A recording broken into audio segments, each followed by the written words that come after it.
नाजरीन, आप देख रहे हैं मुल्तान टीवी एसटी और मैं हूं आपकी होस्ट उम्मे हबीबा। नाजरीन, उम्मीद करती हूं कि आप सब लोग खैर खैरियत से होंगे।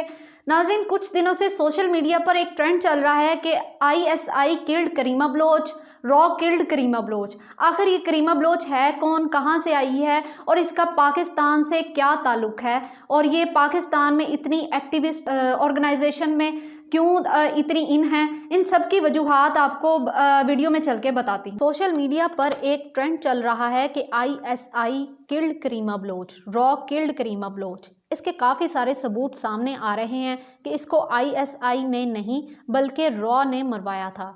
ये एक इंडियन एजेंट थी, खुफिया तौर पर बलूचिस्तान को अलग करने के लिए काम कर रही थी। सबूत को मद्देनज़र रखते हुए ये बात सामने आई है कि करीमा बलोच इंडिया के कहने पर पाकिस्तान के खिलाफ काम कर रही थी और बजाते खुद इसे अपनी ही एजेंसी ने मरवा दिया।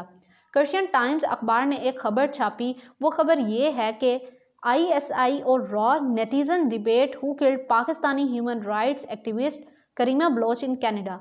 यानी कि करीमा बलोच एक ह्यूमन राइट्स एक्टिविस्ट थी जो कि 21 दिसंबर को टोरंटो में मुर्दा हालत में पाई गई।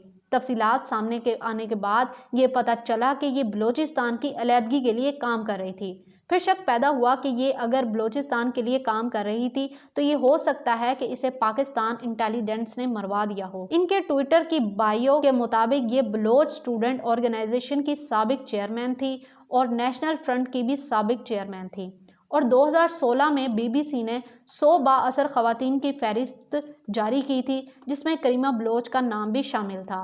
इनके मरने पर अफसोस है, लेकिन करीमा बलोच जिस मिशन पर थी वो एंटी पाकिस्तान था। इनके कॉलम्स, स्पीच और आर्टिकल्स के मुताबिक वो पाकिस्तान कॉन्स्टिट्यूशन, बलूचिस्तान के अलावा पाकिस्तान को बहिस्सत मुल्क, पाकिस्तान के दो कौमी नज़रिए को नहीं मानती थी और वो पाकिस्तान के खिलाफ ओपनली नारा लगाती थी।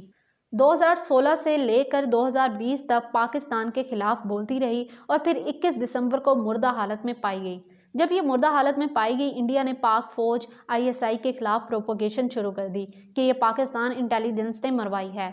इसके बाद BBC ने इन्वेस्टिगेट किया। मिशेल बोरस नामी शख्स, एक रशियन जर्नलिस्ट, ने ट्वीट किया कि anti Pakistan activist Karima Baloch found dead in Toronto, Canada.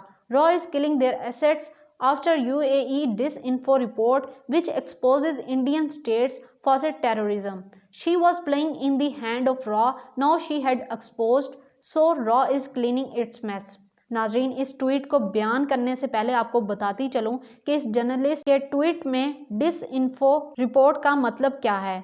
इसका मतलब यह है कि 9 दिसंबर को डिसइंफो लैब, जो कि EU डिसइंफो लैब एक नॉन प्रॉफिटेबल इदारा है और यूरोप के कंट्रीज़ को टारगेट करके कौन सी गलत खबरें फैलाई जा रही हैं, ये इदारा इस चीज़ को इन्वेस्टिगेट करता है। ये इदारा रिपोर्ट जारी करता है कि पिछले 15 साल से इंडिया एक कैंपेन चला रहा है जो कि एंटी पाकिस्तान है और इसमें फेक खबरें शामिल की जाती हैं और फेक लोगों को सहारा दिया जाता है और लिया जाता है और डेड NGO का सहारा लिया जाता है। इस रिपोर्ट में करीमा बलोच का नाम आता है कि ये एक डेड NGO को चला रही थी जिसका नाम अफ्रीका था और ये प्रोपेगेंडा कर रही थी। जब रॉ को पता चला कि ये एक्सपोज हो चुकी हैं तो बोरस के ट्वीट के मुताबिक इसको मरवा दिया गया। इंडिया के मुताबिक करीमा बलोच के मरने का फ़ायदा ISI को था क्योंकि वो बलोच सेपरेशन की बात कर रही थी, लेकिन करीमा बलोच का मरने का फ़ायदा रॉ को था और मिस्टर बोरस के मुताबिक जो रॉ है जिसके एसेट्स नाकारा हो गए हैं वो अपने मेस को साफ कर रहे हैं ताकि पकड़ा ना जाए और जान छूट जाए। नाजरीन, इस तरह एक ह्यूमन राइट्स एक्टिविस्ट को इस्तेमाल करके एंटी पाकिस्तान कैंपेन चलाई जाती है और बड़े लेवल पर बात करते हैं। उम्मीद करती हूँ कि आपको हमारी वीडियो पसंद आई होगी। कमेंट सेक्शन में ज़रूर बताइएगा और हमारे चैनल को सब्सक्राइब करना मत भूलिएगा और बेल के आइकन को दबाना मत भूलिएगा ताकि नई आने वाली वीडियो आप तक पहुँच सके। अगली वीडियो में नए टॉपिक के साथ आपसे मुलाकात करूंगी। तब तक के लिए अपनी होस्ट उम्मे हबीबा को दीजिए इजाज़त। अल्लाह निगहबान।